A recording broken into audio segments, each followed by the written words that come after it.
आम्ही सारे खवय्येमध्ये मी राणी गवळाजी तुमचं स्वागत करते पुण्यामध्ये. आज चैत्र शुद्ध प्रतिपदा म्हणजे गुढीपाडवा, आपल्या सगळ्यांच्या नवीन वर्षाची सुरुवात. आजपासून आपण ब्राह्मण खाद्य संस्कृती काय आहे हे सुद्धा शिकणार आहोत. आणि खाणं आणि गाणं याचा सुंदरसा मेळ घातला तर काय हरकत आहे. गाणं आणि खाणं दोन्ही शिकायला आपण जाणार आहोत आपल्या सगळ्यांचे आवडते जज राहुल देशपांडे त्यांच्या घरी. मृगनयना रसिक मोहिनी, मृगनयना रसिक मोहिनी, कामिनी होती ती मंजुळ मधुराला बिनी. रसिक मोहिनी, मृगनयना रसिक मोहिनी, नवयौवन संपन्न रम्य गतिविलासिनी. रसिक मोहिनी, मृगनयना रसिक मोहिनी. क्या बात है, क्या बात है. सुरुवात क्लास झालेली आहे. गुढीपाडव्याची तुम्हाला सगळ्यात आधी शुभेच्छा देते झी मराठीकडनं, आमच्या तमाम सगळ्या प्रेक्षकांकडनं. नवीन वर्षाच्या दोघांनाही हार्दिक शुभेच्छा.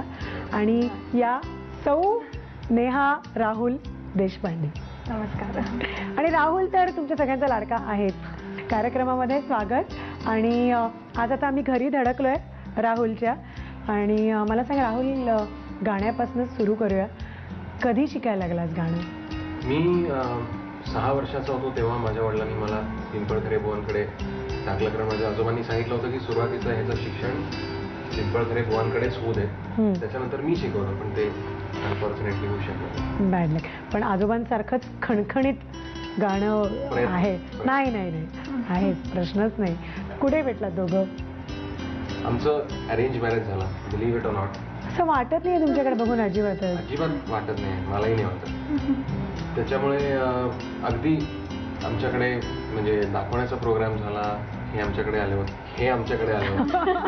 आम्ही यांना पोहे दिले, यांनी बोलवलं म्हणून आम्ही गेलो. तर त्याच्यानंतर मग आम्ही गप्पा मारल्या आणि देन वी डिसाइडेड नाही लेट्स डू दिस. आणि त्याच्यानंतर 8 महिन्यांनी आमचं लग्न झालं. आम्हाला वेळ होता.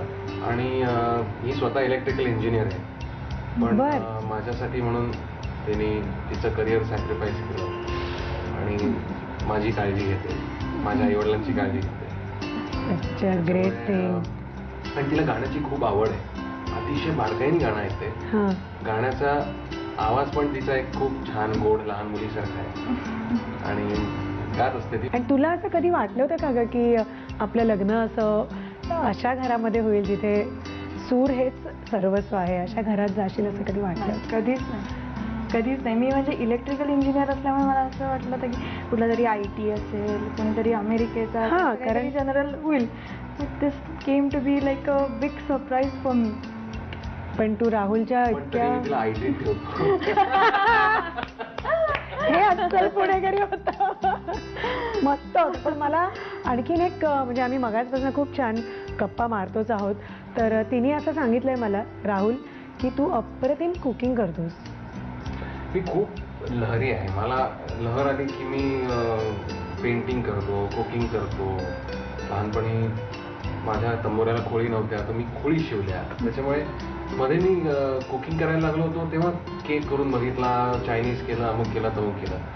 पण असं झालं की लग्नानंतर मला काही करायची गरजच भासलेली नाही आतापर्यंत. त्याच्यामुळे माझा टच गेलाय. नाही, आम्ही तो तुला विसरायला देणार नाही म्हणून आज आम्ही राहुलला पण कामाला लावणार आहोत. पण मला असं वाटतं हे कुकिंग जे आहे ते जसं आजोबांकडनं गाणं आलं तसंच आजोबांकडनं कुकिंग आजोबांकडनं आलं असं म्हणायला हरकत नाही. पण माझे आजोबा फारच उत्तम कुकिंग करायचे, अतिशय. हे आम्हाला माहितीच नव्हतं राहुल. म्हणजे लिटरली आमच्या घरी आम्ही नॉनव्हेज करत नाही, पण ते बाहेर मटणची बिर्याणी असेल, त्याच्यानंतर आमच्या भाई काकांनी त्यांच्याविषयी खूप छान लिहिलंय की वसंता सामिष आणि निरामिष कोणत्याही पद्धतीचं जेवण अतिशय उत्तम पद्धतीने करायचा. वंडरफुल. आणि भाई काका इथे अगदी जवळ, पु ल देशपांडेंचं घर 2 मिनिटावर, अगदी समोर. तर त्याच्यामुळे मला असं वाटतं मैफिल इथे जसं एकावर एक गप्पांची मैफिल. गप्पा आणि मग गाणं, गप्पा, खवय्येगिरी सगळंच ना.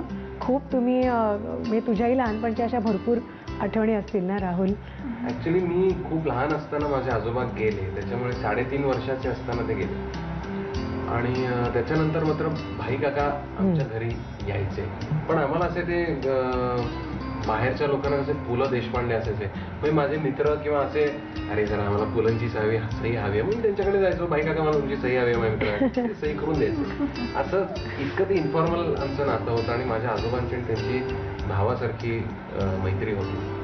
त्यांचं खूप मार्गदर्शन आणि त्यांचा माझ्या आयुष्यामध्ये ज्याला आपण टर्निंग पॉईंट म्हणतो ना, अशा अतिशय महत्त्वाच्या क्षणी त्यांचं मला मार्गदर्शन अतिशय मोलाचं ठरलेलं आहे. क्या बात आहे, क्या बात आहे. ह्या सगळ्या, हाच कार्यक्रमाचा उद्देश आहे की या सगळ्या गप्पा आम्हाला माहिती नसतात गोष्टी.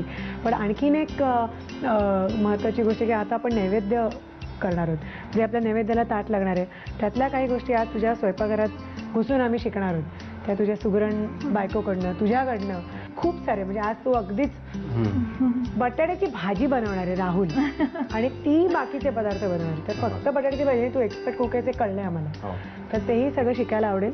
तर मला वाटतं आज आपण जे नैवेद्यात आपल्याला हवेत ते पदार्थ शिकूया. तर 2 पदार्थ तू बनवणार आहे. हो, आणि श्रीखंड आणि चटणी. श्रीखंड आणि चटणी तू बनवणार आहेस, आणि तू बटाट्याची भाजी बनवणार आहेस.